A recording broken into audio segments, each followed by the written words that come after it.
하나님 역사하여 주시옵소서.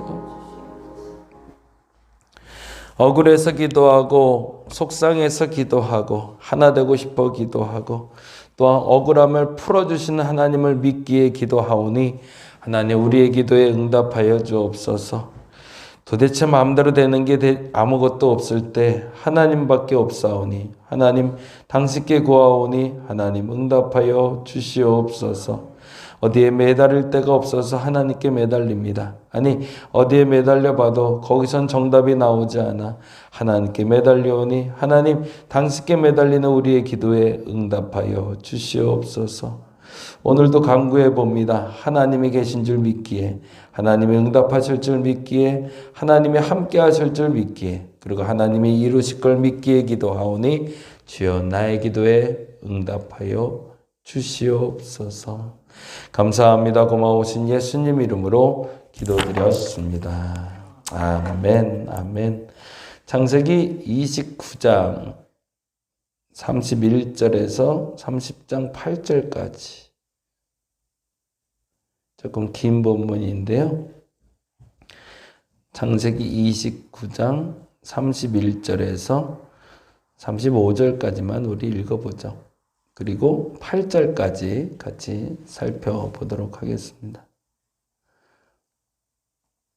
창세기 29장 31절에서 35절까지만 같이 한 목소리를 읽겠습니다. 여호와께서 레아가 사랑받지 못함을 보시고 그의 태를 여셨으나 라헬은 자녀가 없었더라. 레아가 임신하여 아들을 낳고 그 이름을 르우벤이라 하여 이르되 여호와께서 나의 괴로움을 돌보셨으니 이제는 내 남편이 나를 사랑하리로다 하였더라. 그가 다시 임신하여 아들을 낳고 이르되 여호와께서 내가 사랑받지 못함을 들으셨으므로 내게 이 아들을 주셨도다 하고 그의 이름을 시므온이라 하였으며 그가 또 임신하여 아들을 낳고 이르되 내가 그에게 새 아들을 낳았으니 내 남편이 지금부터 나와 연합하리로다 하고 그의 이름을 레위라 하였으며 그가 또 임신하여 아들을 낳고 이르되 내가 이제는 여호와를 찬송하리로다 하고 이로 말미암아 그가 그의 이름을 유다라 하였고 그의 출산이 멈추었더라. 아멘. 드디어 이제 레아와 라헬이 아이를 낳는 장면이 나오는데요. 사실은 야곱에게 있어서 레아와 라헬은 그 계륵 같은 존재들이라고 그럴까요? 버릴 수도 없고 취할 수도 없는 그러한 존재로 레아가 존재하고 있다면 라헬은 사실은 평생에 자신의 아내로 사랑하는 존재로 살아가게 됩니다. 그러니까 이 기준 자체가 먼저 틀렸죠. 사랑받고 시작했고 사랑받지 못하고 시작했고 더 정확히 말하면 오늘 본문의 31절엔 레아가 사랑받지 못함을 보시고라고 좋게 표현됐지만 원어는 그냥 영어에도 그렇게 써 있는데 미움받음을 보시고 이렇게 돼 있어요. 사랑받지 못하는 것과 미움받는 거 완전히 다르죠. 그렇죠? 사랑받지 못하는 건 그냥 무시당한다는 느낌이라면 미움받는 거는 그것으로 말미암아 가해도 당하는 거죠. 그런 표현으로 보자면 어찌 보면 이건 완곡한 표현을 성경은 번역하고 있어서 그나마 우리에게 피부로 와닿는 단어가 그렇게 강하지는 않지만 레아가 결혼 후에 받았던 그 미움이 얼마나 고통스러웠을까라는 생각을 하게 됩니다. 그래서 레아와 라헬의 관계 속에서 하나님은 어떻게 판단하실까를 보게 되는 거죠. 야곱은 그랬다 치고 야곱은 레아를 미워하고 라헬을 사랑했지만 하나님은 이렇게 여기셨다. 그것이 31절이죠. 같이 한번 읽어봅니다. 31절 여호와께서 레아가 사랑받지 못함을 보시고 그의 태를 여섰으나 거기다가 줄쳐놓을게요. 그의 태를 여섰으나 하나님은 레아를 통해서 라헬과 공평한 사랑을 받길 원하셨던 거죠. 그래서 거기다가 그렇게 해놓으시면 좋을 것 같아요. 공평하신 하나님. 어떤 사람에게는 무엇이 있고 어떤 사람에게는 무엇이 있어서 그것이 공평한 거죠. 모든 사람에게 똑같이 100만 원씩 주고 똑같이 100만 원씩 누리라고 하는 건 공평한 게 사실은 아닙니다. 200을 가진 사람도 있을 수 있고 50을 가진 사람도 있고요. 운동을 잘하는 사람이 있고 음악을 잘하는 사람이 있고요. 하나님은 그 다양성을 공평하다고 말하시지 모든 사람이 다 노래 잘하고 모든 사람이 다 음악 잘하고 모든 사람이 다 공부 잘하고 그걸 공평하다고 여기질 않으시죠. 하나님이 보시는 공평함은 레아는 야곱에게 사랑을 받지 못하니 아이를 갖게 하는 거고 라헬은 아이가 없으니 남편에게 사랑받고 있음을 알게 하는 것, 그것이 공평이었던 거죠. 그러니까 저와 여러분이 이 공평의 기준이 분명해지시길 바랍니다. 하나님이 공평하다라고 얘기할 땐 모든 사람을 로봇처럼 인형처럼 똑같이 찍어내는 것을 말하는 게 아니라 각자에게 더 나은 삶이 아니라 각자에게 필요한 더 좋은 것을 주셔서 그것으로 말미암아 공평하다 말하게 하는 것이 목적이라는 거죠. 그런다면 이제 앞으로 아이를 낳는데 아이를 낳는 것을 통해서 우리가 알게 되는 사건이 있어요. 그게 뭐냐면 하나님이 레아에게 원하는 게 뭔가라는 거죠. 근데 레아는 이렇게 먼저 고백을 하고 있습니다. 32절부터 천천히 볼게요. 32절 레아가 임신하여 아들을 낳고 그 이름을 르우벤이라 하여 이르되 여호와께서 나의 괴로움을 돌보셨대요. 첫 번째 괴로움이라는 단어가 나오죠. 하나님이 나를 찾아오셨을 때 내게 하는 일이 무엇인가에 대해서 레아에게 하나님은 신앙을 묻고 계시는 겁니다. 너의 삶을 묻는 것이 아니라 하나님 앞에서의 너의 태도를 묻고 있는 거죠. 우리도 동일합니다. 문제가 발생했을 때 하나님께 구할 수 있어야 되고요. 하나님은 문제가 발생했을 때 우리 문제를 해결하기를 원하세요. 근데 그때 하나님은 우리의 입으로 어떻게를 고백하기를 원하십니다. 어떻게 느끼고 있는가? 내가 너의 문제를 해결했을 때 너는 무엇이라 고백할 수 있는가를 묻고 계시죠. 근데 첫 번째는 괴로움을 돌보심이라고 이야기하고 있어요. 저와 여러분에게 첫 번째는 이러한 고백도 있었으면 좋겠습니다. 하나님이 내 괴로움을 돌보고 계시구나. 근데 두 번째로 이렇게 고백하고 있어요. 32절이죠. 다시 한번 읽어봅니다.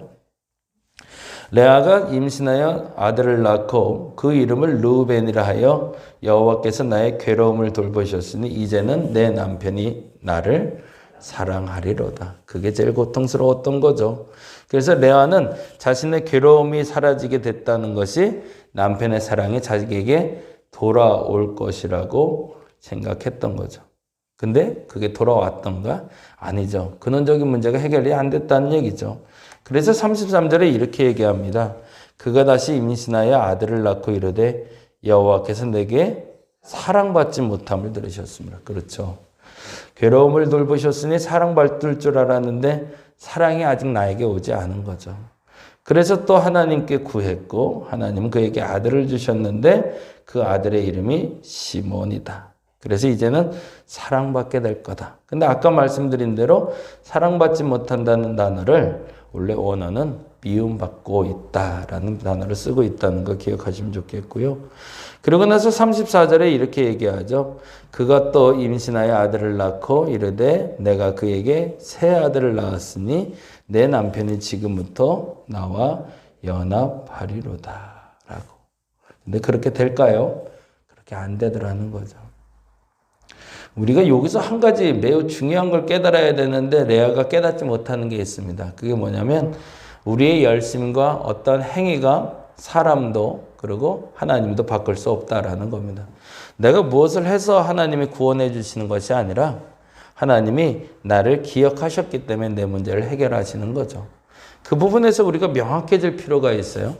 내 괴로움을 해결하셨고 나를 사랑받게 하셨고 나로 연합하게 하신 하나님이기 때문에 내가 하나님을 믿는다면 그 하나님을 믿는 건 잘못된 믿음이죠. 그래서 바른 믿음의 고백이 드디어 35절에 나옵니다. 이렇게 얘기하죠. 35절 그가 또 임신하여 아들을 낳고 이르되 내가 이제는 아멘. 내가 이제는 여호와를 찬송하리로다. 하나님은 사실은 이 말을 듣고 싶으셨던 거죠. 나는 누구다? 라는 얘기를 듣고 싶었던 거죠. 그래서 하나님은 그의 괴로움을 돌보셨던 거고, 그래서 사랑받지 못함을 돌보셨던 거고, 연합하게 하셔서 그로 말미암아 그 입술이 열려 하나님을 찬양하게 하게끔 만드는 그 결과를 하나님은 레아를 통해서 만들어내십니다. 그러자 이제는 라헬에게로 넘어가게 됐네요. 이제는 끝났죠. 레아는 하나님을 고백했으니 이제 라헬로 넘어가는데 30장 1절에 보니 이렇게 돼 있죠. 30장 1절 같이 한번 읽어보겠습니다. 라헬이 자기가 야곱에게서 아들 낳지 못함을 보고 그의 언니를 시기하여 야곱에게 이르되 라고 돼 있어요. 거기다 줄 쳐놓을게요. 레아는 문제가 생기자 하나님께 나아갔지만 라헬은 야곱에게 나가고 있죠. 근데 그때 아주 재미난 표현이 나와요. 그게 바로 2절인데요. 2절 말씀 같이 보죠. 야곱이 라헬에게 성을 내어 이르되 그대를 임신하지 못하게 하시는 이는 하나님이시니 내가 하나님을 대신하겠는가. 자, 이제 좀 동그라미를 해놓을게요. 야곱이 말할 때 하나님에 대해서 지칭할 때 뭐라고 돼 있죠? 이는 하나님이시니 내가 하나님을 이라고 돼 있죠. 네. 6절에 보니 이렇게 되어 있습니다. 6절 말씀 볼까요? 라헬이 이르되 하나님이 거기다 동그라미를 해놓을게요. 그러면 좀 다른 걸, 생경한 걸 여러분이 찾으셨을 것 같은데요. 다시 한번 보자면 32절, 29장 32절에 하나님을 뭐라고 얘기하고 있는지 볼게요. 레아가 임신하여 아들을 낳고 그의 이름을 르우벤이라 하여 이르되 여호와라고 되어 있죠. 그렇죠? 31절엔 여호와께서라고 되어 있죠. 그리고 35절에도 그가 또 임신하여 아들을 낳고 이르되 내가 이제는 여호와를 찬양하리라고 되어 있어요. 그러니까 29장에 레아가 만난 하나님은 여호와 하나님이라면 라헬이 만난 하나님은 그냥 하나님이라는 단어를 쓰고 있네요. 영어로 번역하고 히브리어로 번역하자면 그대로 번역했을 때 31절은 야훼라고 되어 있고, 그리고 30절에 나오는 라헬이 만난 하나님은 엘로힘의 하나님인 거죠. 지난번에도 말씀드린 대로 창세기는 두 가지의 존재의 하나님을 우리에게 알려주십니다. 야훼 하나님은 구원의 하나님이시라면 엘로힘 하나님은 권능의 하나님을 말합니다. 능력의 하나님을 만나죠. 그러니까 레아가 만나고 있는 하나님은 구원의 하나님이라면 라헬이 구하고 있는 하나님은 권능의 하나님을 구하고 있죠. 그리고 그 권능의 하나님이 자신의 능력을 발휘해서 라헬에게 복을 주셨다라고 고백하고 있습니다. 나는 어떤 하나님을 구하고 있는가? 그리고 그 하나님이 내게 무엇을 주시는가를 다시 한번 점검할 수 있는 시간 되었으면 좋겠습니다. 라헬은 권능의 하나님이 자신의 첩을 통해서, 자신의 시녀를 통해서 능력을 행하셨다고 고백하고 있고, 레아는 자신을 구원하신 하나님이 자신의 태를 열어 아이를 주셨다고 고백하고 있죠. 여기에서 다시 한번 점검하고 갑시다. 우리의 하나님은 어떤 하나님인가? 야훼 하나님인가? 엘로힘 하나님인가? 나는 권능의 하나님만을 바라고 있지 않은가? 안타깝지만 라헬이 구했던 권능의 하나님이라는 고백은 그 권능의 하나님의 능력이라기보단 사실은 본인이 능력의 하나님을 구하고 본인 스스로 토로하며 고백한 하나님이라면, 레아가 만난 하나님은 진짜 나의 하나님, 나를 구원하시는 하나님이신 거죠. 오늘 두 가지를 놓고 기도했으면 좋겠습니다. 하나님은 나의 문제를 해결하기 위해서 동일한 상황을 만들어 주신다. 그것은 공평한 상황이다라는 것. 근데 그 공평함이란 누군가는 음악을 잘하고 누군가는 운동을 잘하게 만드는 게 공평한 것이다. 그것을 인정하게 해달라고 기도했으면 좋겠습니다. 두 번째는 하나님이 나의 문제를 해결하시는 이유는 괴로움을 들으셨고 사랑받게 하시고 연합하게 하는 것도 목적이 있지만 찬양하게 하는 것이 목적이다. 그리고 마지막 세 번째, 너무 중요한, 그 하나님은 나를 구원을 하기 위하여 오시는 하나님이지 전능하게 능력을 행하게 오시는 하나님이 아니다라는 걸 인정하는 내가 되게 해달라고 기도하는 저와 여러분 되시길 바랍니다. 기도하겠습니다. 하나님은 공평하십니다. 그래서 어떤 사람은 운동 잘하고 어떤 사람은 음악 잘하고 어떤 사람은 공부 잘하는 겁니다. 그렇게 해서 괴로움을 들으시고 사랑받게 하시고 연합하여 하나님을 찬양하게 하시는 줄 믿습니다. 그 고백을 우리도 동일하게 하게 하여 주옵소서. 그러나 그 하나님은 능력을 행하시는 하나님이기 때문에 고백하는 것이 아니라 구원을 행하시는 하나님이기 때문에 고백하는 내가 되게 하여 주시사. 진짜 나를 구원하신 하나님, 그 구원의 하나님을 입으로 고백하는 내가 되게 하여 주시옵소서. 감사합니다. 고마우신 예수님 이름으로 기도드렸습니다. 다 같이 기도하고 돌아가겠습니다.